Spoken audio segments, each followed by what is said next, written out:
Лето FM.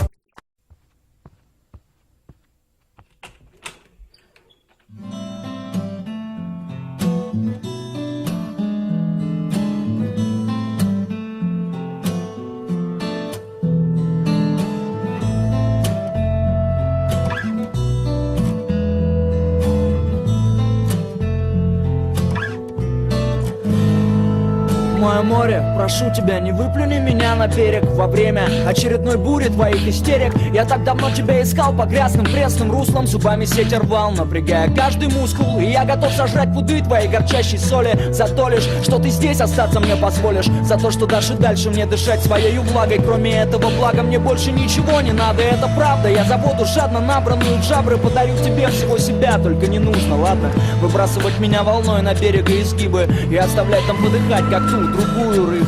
Чистый воздух, как едкий дым, совершенно непригоден для дыхания. Рыбы не живут без воды и не ищут почвы под плавниками. Рыбы не умеют ходить и летать не умеют тоже. Рыбу очень просто убить, лишив того, без чего она не может.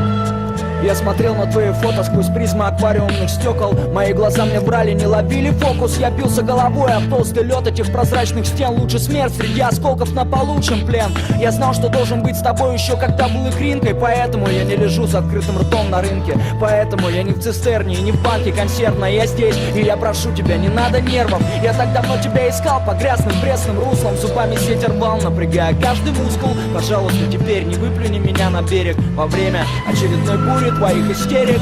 Чистый воздух, как едкий дым, совершенно непригоден для дыхания. Рыбы не живут без воды и не ищут почвы под плавниками. Рыбы не умеют ходить и летать не умеют тоже. Рыбу очень просто убить, лишив того, без чего она не может.